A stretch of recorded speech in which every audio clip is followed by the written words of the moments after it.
everyone. Welcome back to the Atheist Viewpoint. My name is Ellen Johnson. I'm the president of American Atheists, and this is Dennis Horvitz, my host, co-host, and host of New York City Atheists Live on Tape. He has his own show in New York. Welcome, Dennis. Where I am known as the David Letterman of the Hopelessly Damned. That's right. We're both. So far, David Letterman has not complained. Hopelessly damned. We haven't heard from him yet. I'm sure we will. Just a reminder, folks, that next November 11th, we're going to have an event on on the Mall in Washington, D.C. for Foxhole Atheists. If you are a member of the military and an atheist, if you were a member of the military, if you're a veteran, or if you know somebody, a family member or a friend who is in the military and an atheist, please come to the event on the Mall in Washington, D.C. to help us honor and recognize atheists in foxholes. They have always served, they serve now, and they always will serve our country, and they should be recognized for their courage and patriotism, just like every other member of the military. So I hope that you'll join us. If you go to atheists.org, you can get more information about the event. Recently in the news, Dennis, Tom Cruise has been plugging his new movie, War of the Worlds. And you know, I'm so often confused for him that I've been getting all the slack, which, you know, that's not very... You've had to speak for him. It's terrible. Well, one of the things that he's been talking about is his belief in Scientology. He's a Scientologist, as a lot of other movie stars are, like, who was his name? Travolta. John Travolta, right, so many others. But what happened was he criticized Brooke Shields. After Brooke Shields gave birth, she had postpartum depression and she was taking Paxil. And Cruise criticized her. Well, that's because he was reading the party line on psychiatry. This is a Scientology line. Scientology is opposed to modern psychology. They created the Citizens Commission on Human Rights, I think it's called. And I even got one of their brochures. They're opposed to modern, they have these brochures and they look like they're put out by an actual reputable civil rights, human rights organization. And it's Scientology. And it's the interesting connection between what Tom Cruise is doing and his Scientology is coming out with all of these media appearances. Interestingly, in doing some research on this, I found that... He's making a movie, by the way, called The Passion of Hubbard. Did you know that? I'm going to audition for that. I would not be surprised. I'm going to... Well, you know, John Travolta made that movie that was a Scientology movie. Yes, with a thing through his nose. Kim, what was it? Did you see that movie? That science, I forgot what it was called. Yeah. Travolta. We're all trying to forget it. Yeah, it was not cutting edge. I read that this is a quote, Mr. Cruise's insistence on having a Scientology tent on the set of the War of the Worlds created a conflict at Universal. Imagine, next you know in the prisons they'll be wanting it, the Scientologists will be wanting a tent. A Scientology tent. Scientology tent, because we were just talking about the Cutter B. Wilkinson case What motion picture company in its right mind could do without a Scientology tent, I ask you? So what's the connection, you might be wondering? Why was he doing this? Again, that's the Scientology line. So I did some research, and I'm going to just read some information about the background here on Tom Cruise said apparently on MSNBC January 21st of 2004, I think psychiatry should be outlawed. Well, you know, the idea is, the overall idea behind this is that modern psychiatry competes with the Scientologists who think that they have the way to treat human psychological problems. And L. Ron Hubbard was very much opposed to modern psychiatry, but there's a whole history to that, which I'll get into. Apparently a lot of ex-Scientologists have to have some place to go. Yeah. So... The Church of Scientology has taken upon itself the goal of eradicating psychiatry from the face of the earth. This may seem like a strange project for a church until one reads the thoughts of Scientology's founder, L. Ron Hubbard. In 1950, Hubbard published Dianetics, the modern science of mental health. This unscientific and unproven method of clearing the mind of problems was seen as an alternative to what psychiatry at that time was providing.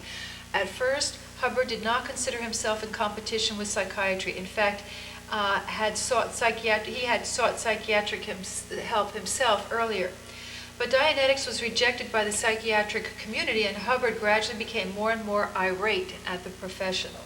In 1969, the Citizens Commission on Human Rights was formed as an arm of Scientology to fight against psychiatry.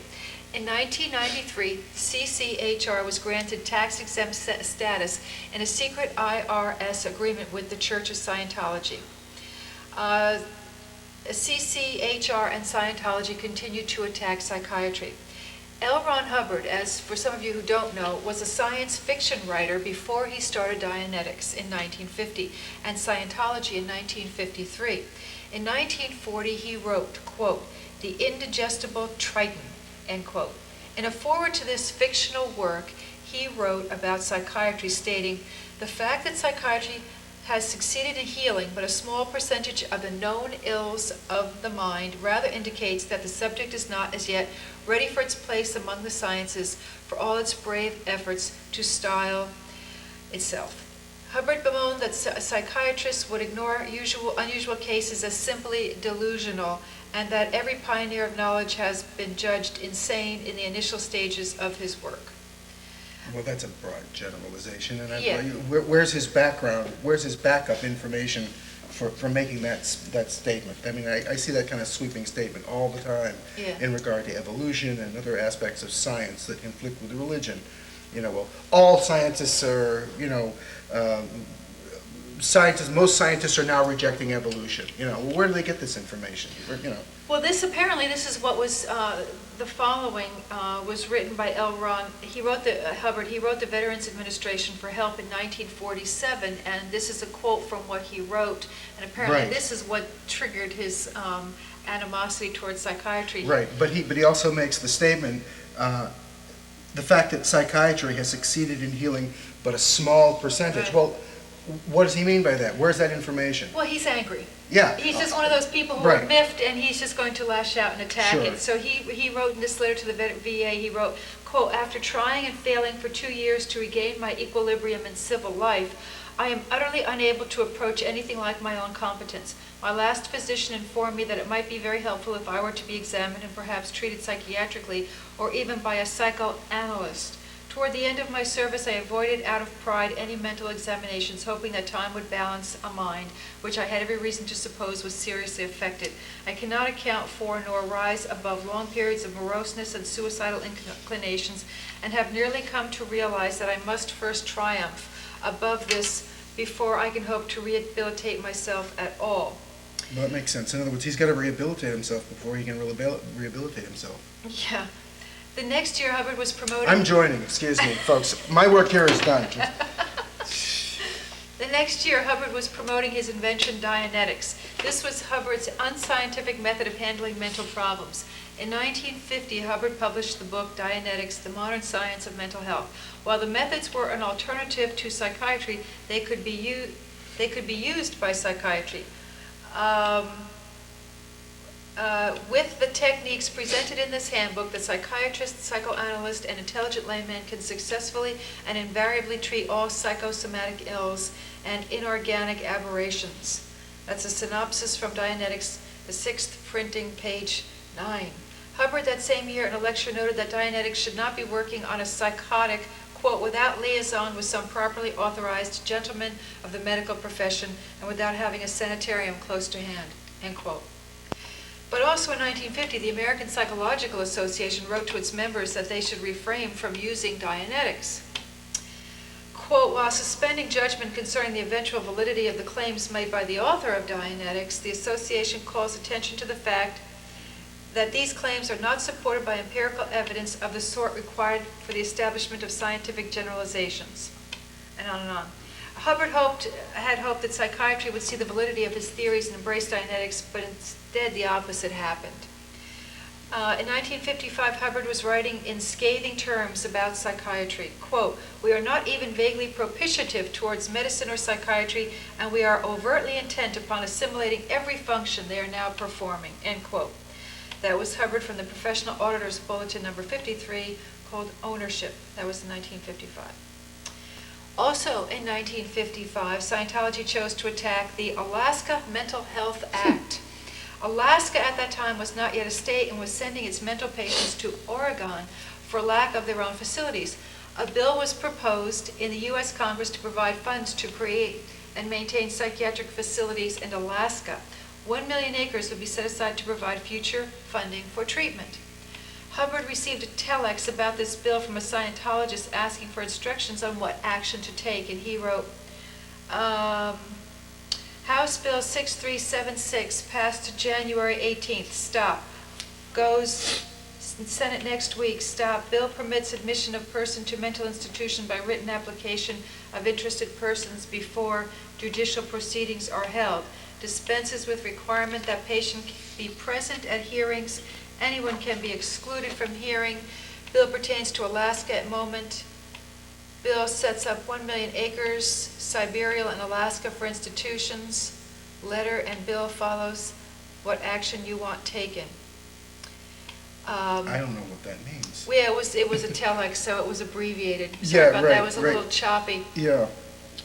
Although the majority of Alaskans, churches, and mental health professionals approved of the bill, Hubbard launched an attack to kill it, claiming that the bill would create a concentration camp or a Siberia in Alaska, and that any psychiatrist could ship whomever he or she wanted to the encampment. If you just tuned in, this is the Atheist Viewpoint, and we're talking about the recent comments and criticism, well, the recent comments about psychiatry by Scientologist member Tom Cruise, and his recent criticism of Brooke Shields, the actress who took Paxil, the antidepressant, after she had postpartum depression.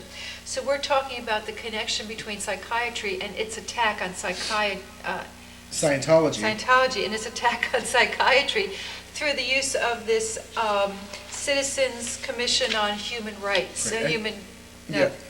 I think we should also mention that we had a guest here last year, Paul Grosswald, who is an ex-Scientologist, who gave a very nice presentation regarding the tactics, brainwashing tactics used by Scientologists and other cults. So hopefully we will maybe consult with him again on that. And because this is not, the Scientologists are not the injured party, folks, by any stretch of the imagination. So. Yeah, so we're just trying to explain to you, well, how it came to be that Scientology is attacking psychiatry. And if you get brochures by the Citizens Commission on Human Rights, know that it's an arm of the Scientology movement, and so take it with a grain of salt and do some investigating. I just don't know why we're not hearing from psychiatrists.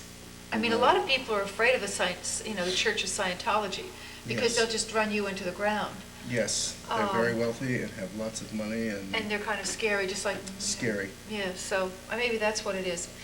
So as far as Alaska, even though the majority of the Alaskans approved of the bill, Hubbard launched an attack to kill it.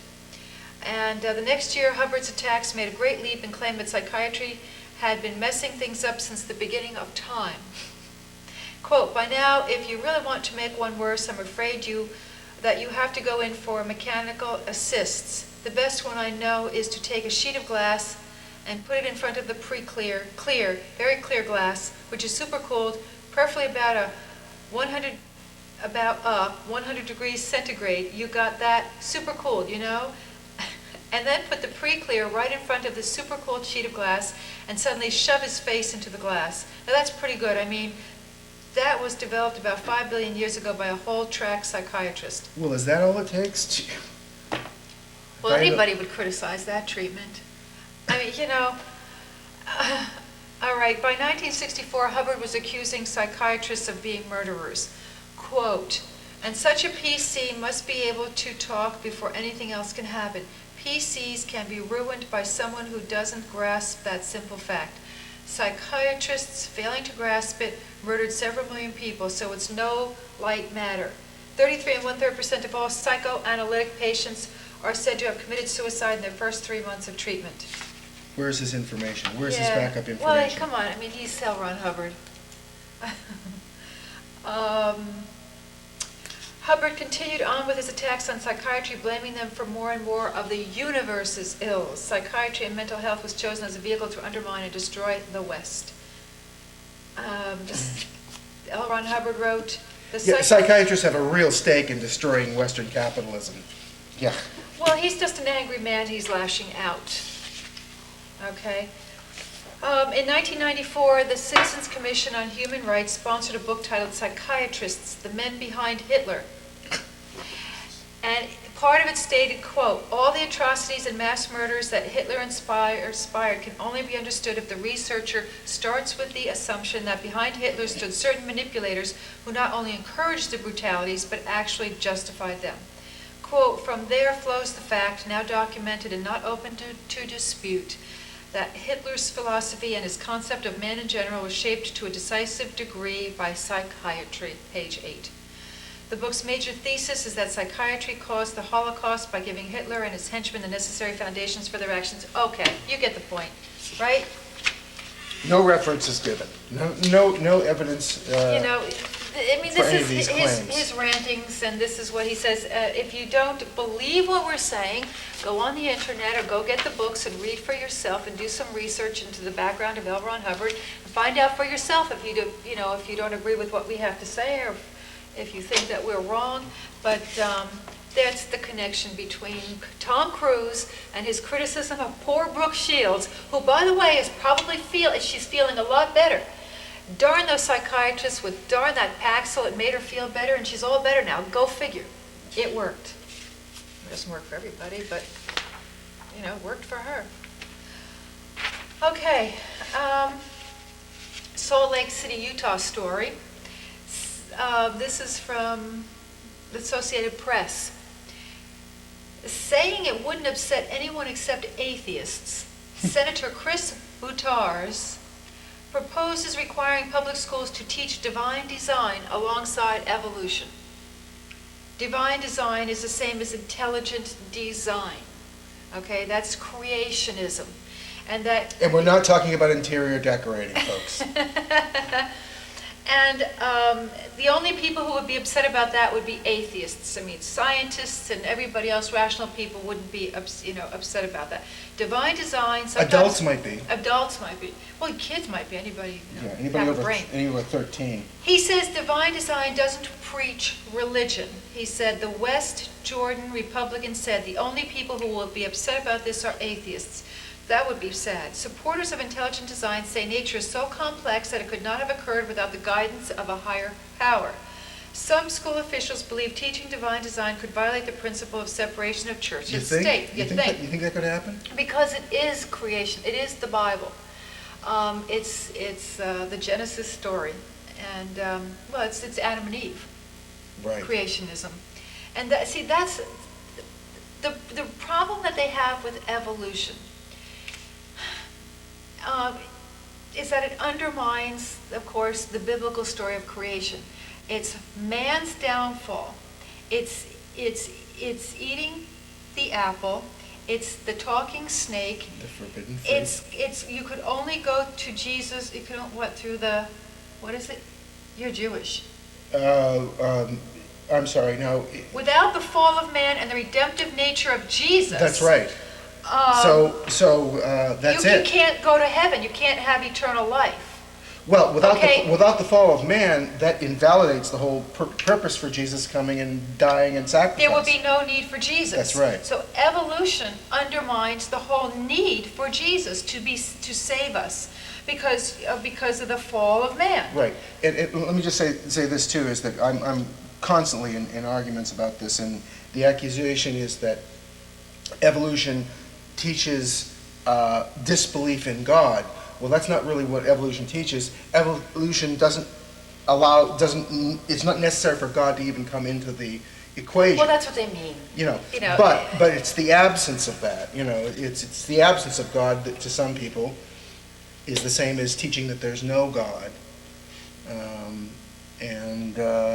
Well, that's fine. But this is what the whole battle is over. That's right. It undermines the need for Jesus and the redemptive power of Jesus, and only through Jesus can we find eternal life. It's stealth religion. And so that's what they have to fight. But that's You know, it's interesting, I've seen some opinions. Wait, let me, go, yeah, Go okay. ahead.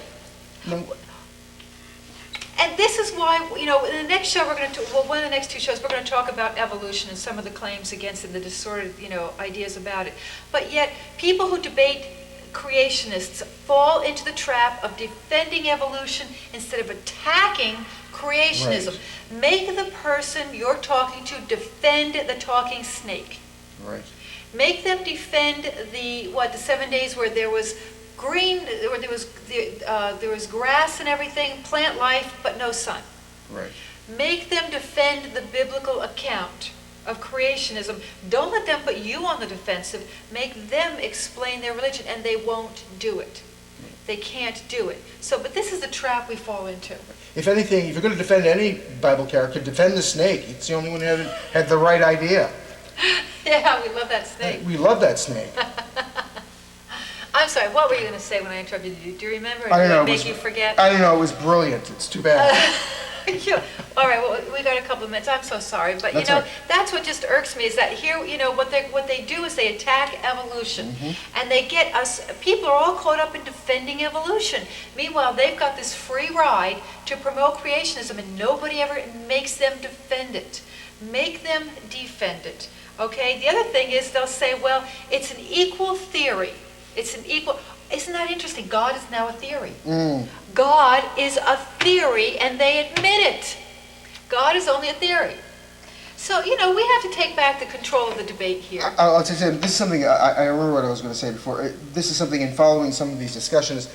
There are actually some atheists who I don't know, maybe with a tongue-in-cheek, have suggested maybe they should bring intelligent design into the science class, because then if it's put up against actual scientific inquiry, that the science teachers will have a chance to shoot holes in it. And Oh, no, science teachers will be so afraid to criticize religion like they do now. They won't say Right. a word, because every Christian student will go screaming and yelling, which they do, to their parents.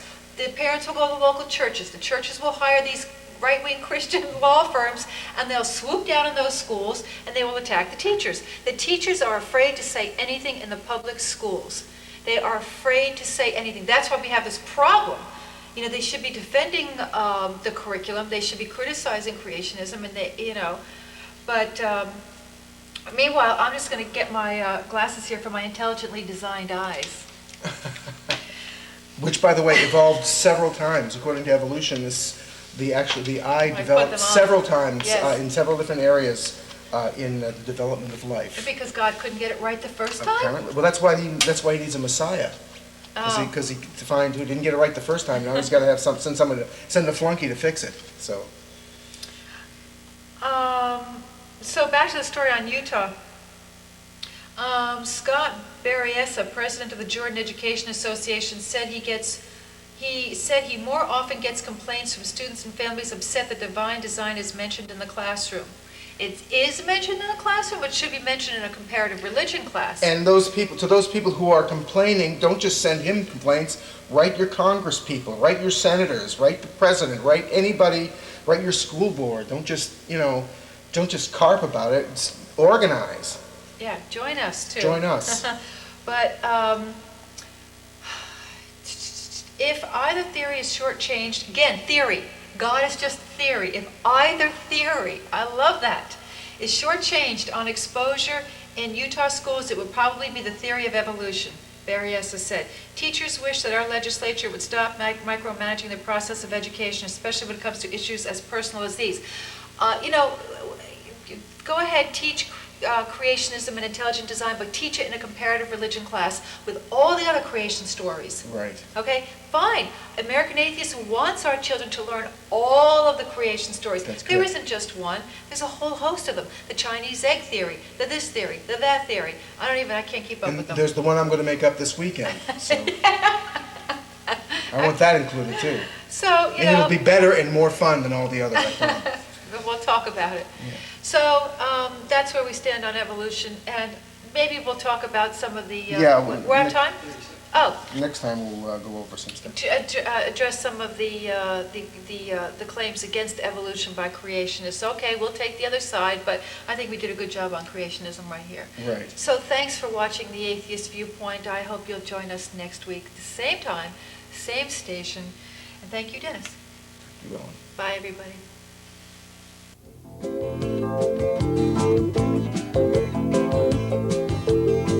Knock, knock, and the sound from my door. You with a message from the Lord.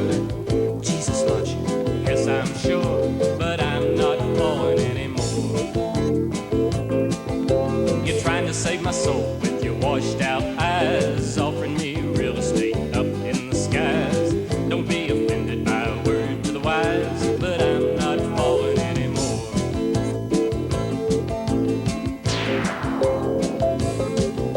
I've read your Bible and read it well. I've heard all the stories the preachers tell.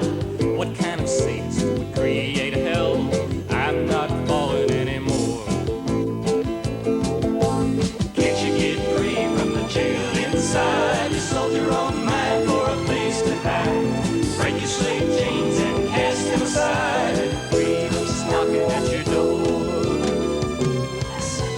Half of the world is starved and ill. Their bellies go empty while your coffers fill.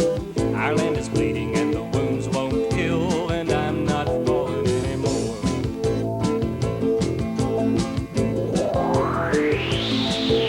You quit burning witches long ago. The Inquisition is over, I know. The Pope's even pardoned Galileo, but I'm not falling anymore.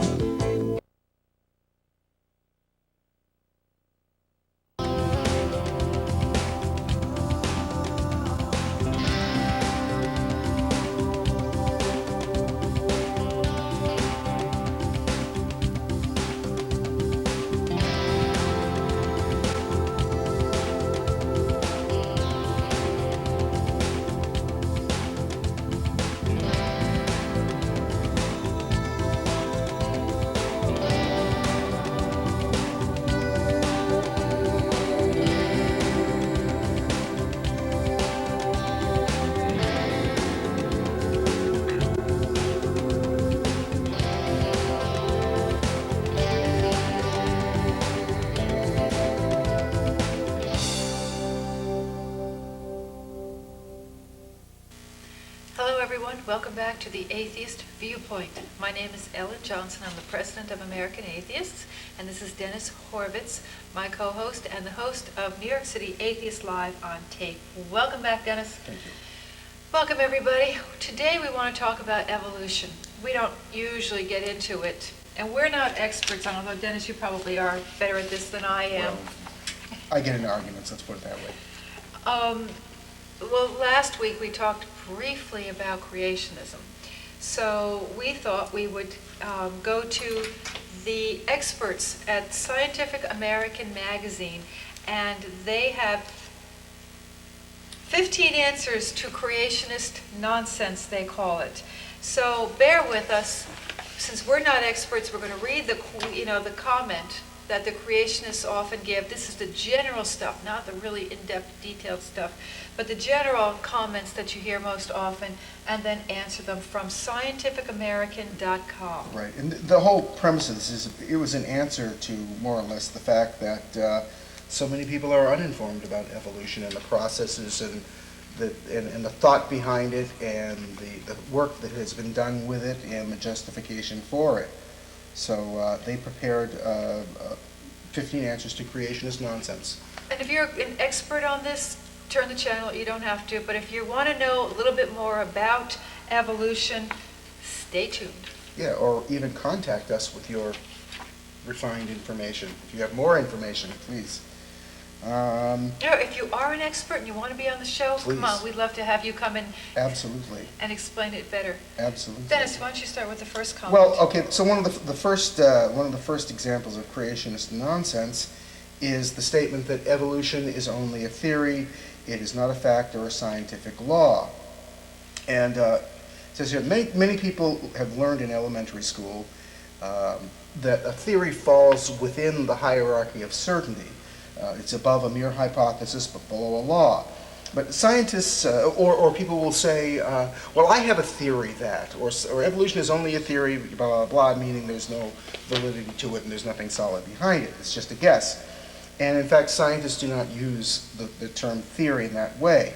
And this is according to the National Academy of Sciences, a scientific theory is, quote, a well-substantiated explanation of some aspect of the natural world that can incorporate facts, laws, inferences, and tested hypotheses. No amount of validation changes a theory into law, which is a descriptive generalization about nature.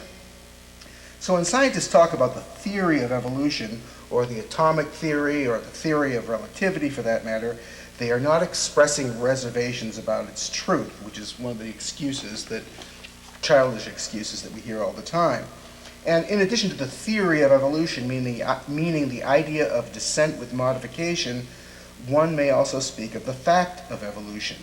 The National Academy of Sciences defines a fact as, quote, an observation that has been repeatedly confirmed and for all practical purposes is accepted as true, unquote.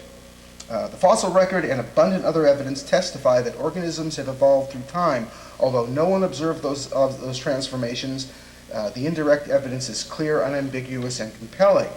All sciences frequently rely on indirect evidence. Physicists cannot see subatomic particles directly, for instance, so they verify their existence by watching for telltale tracks that the particles leave in cloud chambers. The absence of direct observation does not make physicists' conclusions less certain. I don't understand one thing. Why don't we just get this whole thing over with and stop calling it a theory and call it the law of evolution? Make it a law. That way you take this away from them. It's the laws of gravity, the laws of this. Make it the laws of evolution. There, problem solved. I'm going to bring it up at the next meeting. Thank you. I will tell them. Thank I'm you. going to tell them you're pissed. Thank you. Thank you. Want some action on this. You hear that, National Academy of Science? Why is this so hard? Call it the laws of evolution, problem solved. Okay. The next comment that you often hear is natural selection is based on circular reasoning. The fittest are those who survive, and those who survived are deemed fittest. That's kind of a judgment call. That's, The tautology, as they say. Yeah, and it's not anything like that at all because we're dealing with biology. And survival of the fittest is a conversational way to describe natural selection, but a more technical description speaks of differential rates of survival and reproduction. That is, rather than labeling species as more or less fit, one can describe how many offspring they are likely to leave under given circumstances, and there's nothing judgmental about that. Right. Drop a fast-breeding pair of small-beaked finches and a slower-breeding pair of large-beaked finches onto an island full of food seeds. Within a few generations, the fast breeding may control more of the food resources. Yet if large beaks more easily crush seeds, the advantage may tip to the slow breeders. Right. In a pioneering study of finches on the Galapagos Islands, Peter R. Grant of Princeton University observed these kinds of population shifts in the wild. The key is that adaptive fitness can be defined without references to survival. Large beaks are better adapted for crushing seeds, irrespective of whether that trait has survival value under the circumstances. Right, and I also, in the late 19th century and also in the early part of the 20th century, the Nazis used this, what is called social Darwinism, which was based on the incorrect interpretation of survival of the fittest to justify, crimes against weaker people, what they perceived to be weaker people. And this is a complete distortion of that kind of thing. There are fitness in terms of strength and those kind of things have nothing really to do necessarily with the survival of any given species. And it can go back and forth as there may be other circumstances that become involved where maybe the fast breeders for a period of time may be better, may survive better than those who are slower breeding with the larger beaks. There are things that have to do with mutation. It's just a description of what happens biologically. It's not, Right. again, a judgment on It's- who's who's better More physically or worthy more or- worthy, right, right? yeah. Exactly. But anyway, another bit of creationist nonsense is that evolution is unscientific. This always gets me. People who haven't a clue, who have never nor will ever actually crack a book about science or anything else, are declaring that evolution is unscientific. But they say that evolution is unscientific because it is not testable or falsifiable. It makes claims about events that were not observed and can never be recreated. Well, these claims sound plausible on the surface to the lame person. Well, yeah, but Uneducated. they're specious. You know, I was at absolutely evolution has been witnessed in a number of areas. Most specifically, well, it's kind of a long experiment, but the English peppered moth comes in two varieties. By the way, someone attempted to discredit that particular study, but the evidence was overwhelming. The mistakes pointed out in the study had nothing to do with its truth or falsehood. The English peppered moth comes in two varieties. There's a darker version and a lighter version. And when they first began taking account of these different types of moths, I believe that the lighter version of the moth actually outnumbered the darker version by 75%. And as it turns out, in the beginning of the 19th century, as the Industrial Revolution came about in England and Manchester, where these peppered moths were located, the factories began churning out soot, and it fell over everything. So what happened was that the darker colored moths blended in with the background, and the birds and all the other and rodents or whatever were picking off the lighter colored Didn't see moth. the black ones. Didn't They were camouflaged. They were or were less noticeable. So what happened is the darker shaded moths survived to breed, and now apparently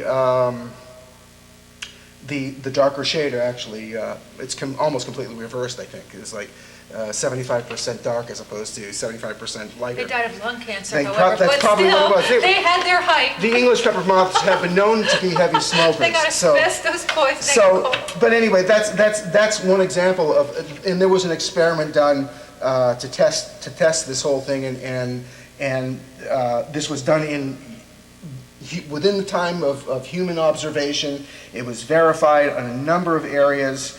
One of the attempts to discredit this particular experiment was that apparently a photographer who was covering this whole thing wanted to show for an example of a dark moth and a light moth, and placed them both on a piece of bark.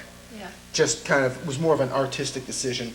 And one of the criticisms was that the bark itself was not the bark of a tree that the peppered moth was known to frequent, so therefore it's a lie. And in fact, it was just a mistake that, and it has nothing to do.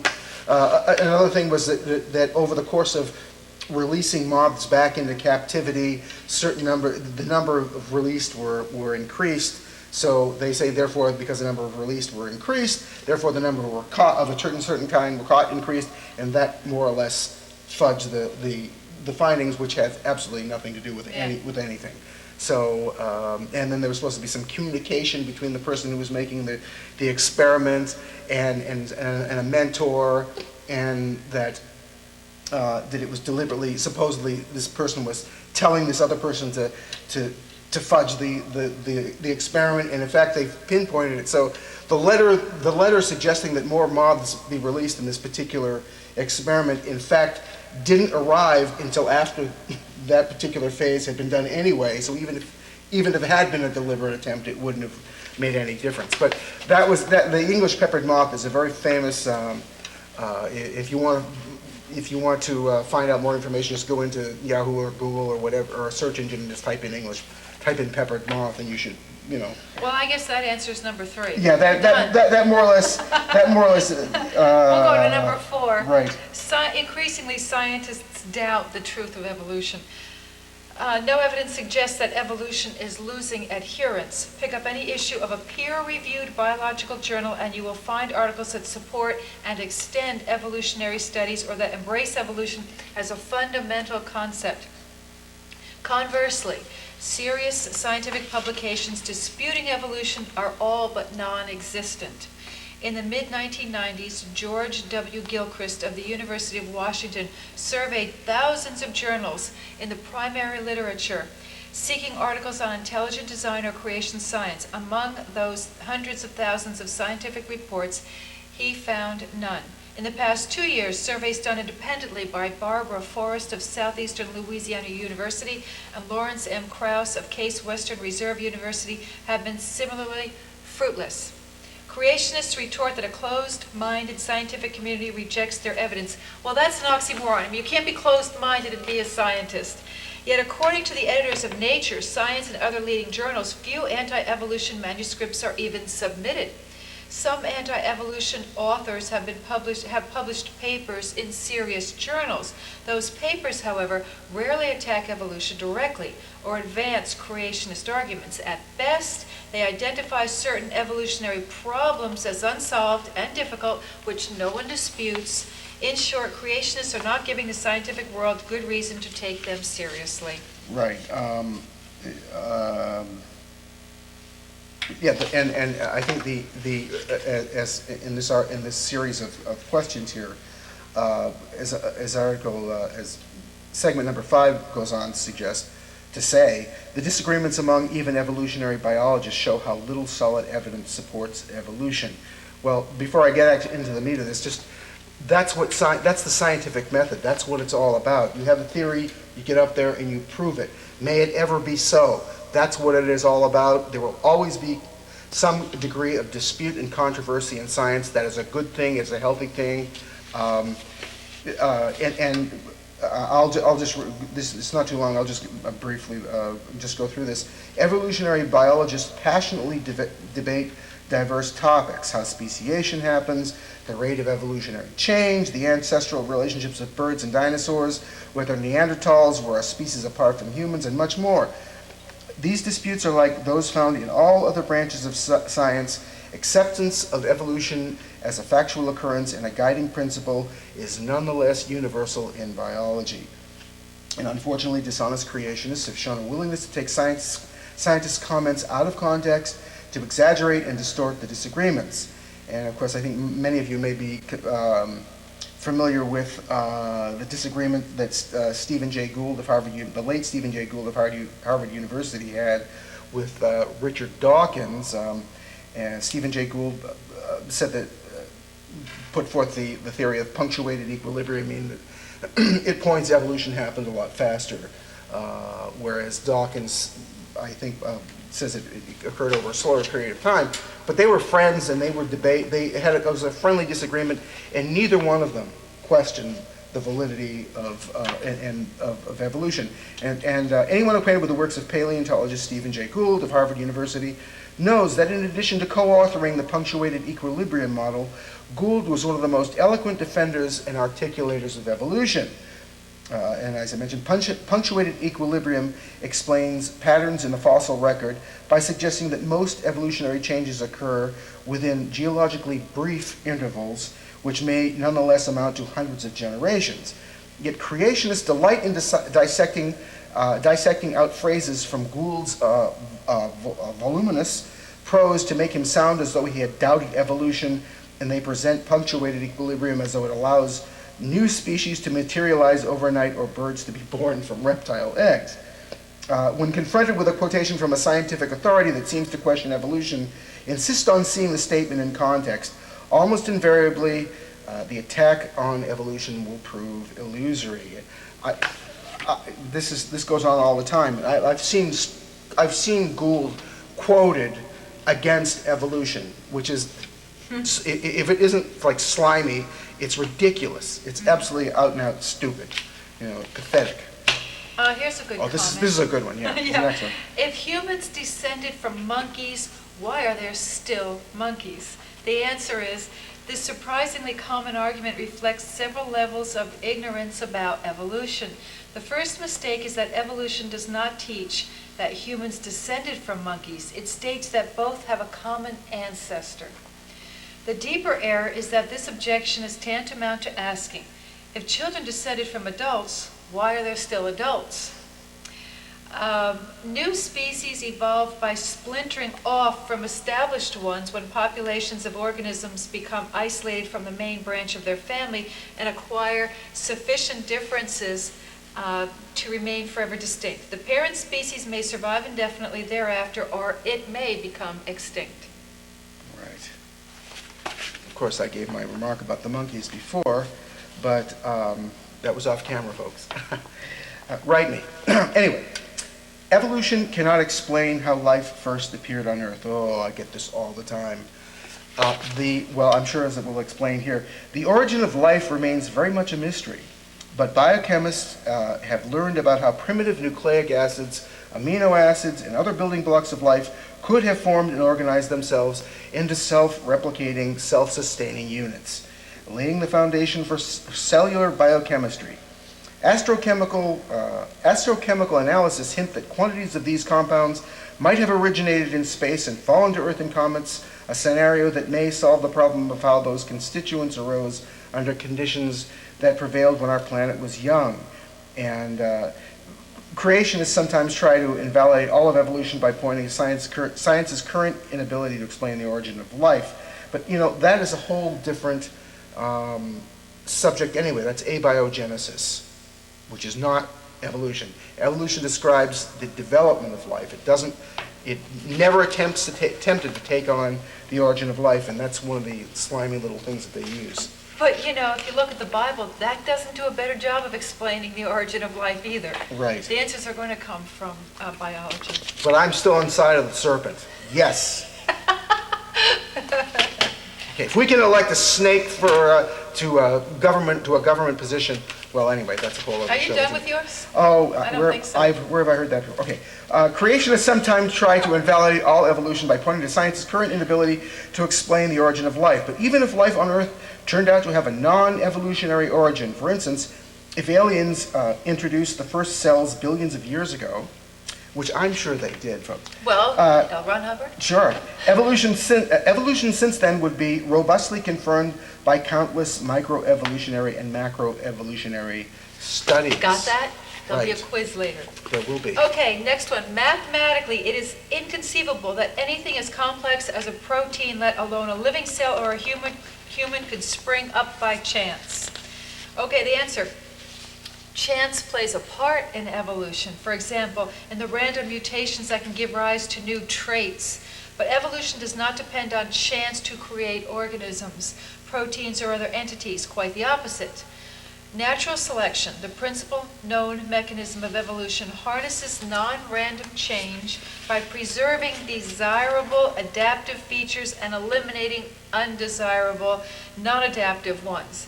As long as the forces of selection stay constant, natural selection can push evolution in one direction and produce sophisticated structures in surprisingly short times. As an analogy, consider the 13-letter sequence, to be or not to be.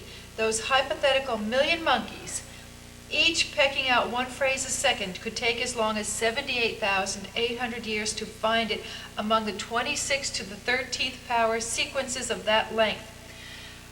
But in the 1980s, Richard Hardison of Glendale College wrote a computer program that generated phrases randomly while preserving the positions of individual letters that happened to be correctly placed, in effect selecting for phrases more like Hamlet's. On average, the program recreated the phrase in just 336 iterations, less than 90 seconds. Even more amazing, it could reconstruct Shakespeare's entire play in just 4.5 days. Wow. Oh, the second law of thermodynamics, you get it. Oh. It's a good one.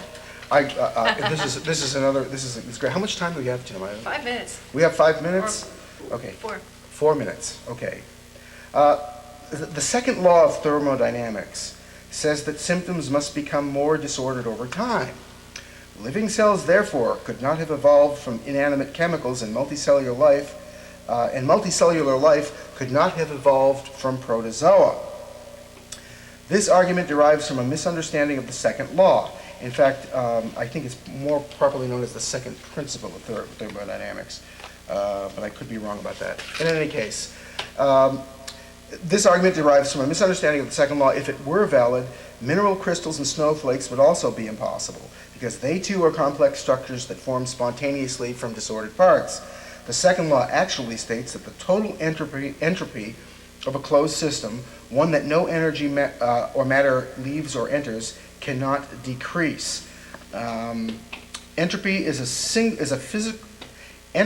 physical concept, often casually described as disorder, but it differs significantly from the conversational use of the word.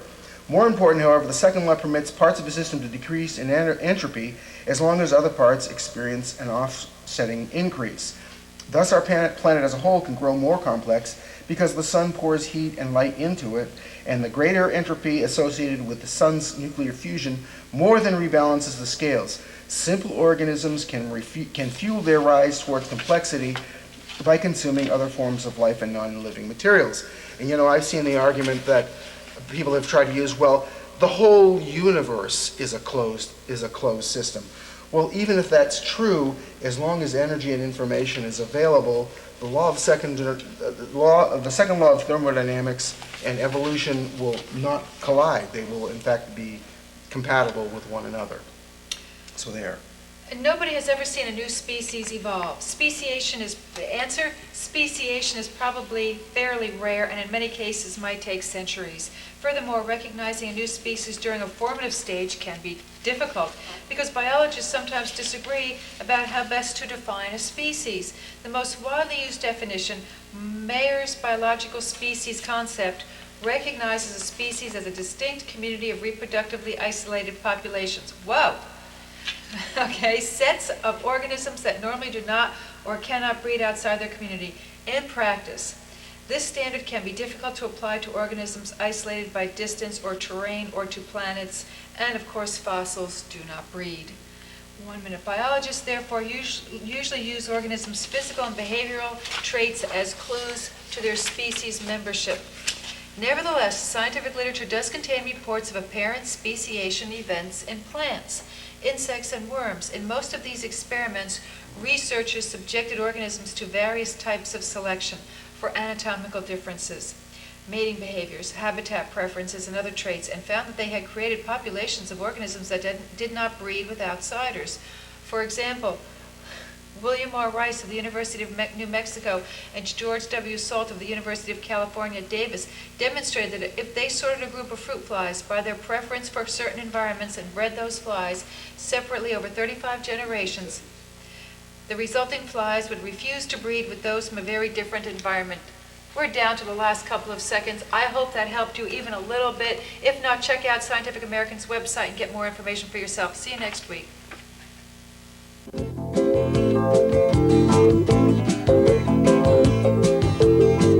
Knock, knock, the sound from my door, a youth with a message from the Lord. Jesus loves you, yes I'm sure, but I'm not born anymore. You're trying to save my soul with your washed out eyes, offering me real estate up in the skies. Don't be offended by a word to the wise, but I'm not falling anymore.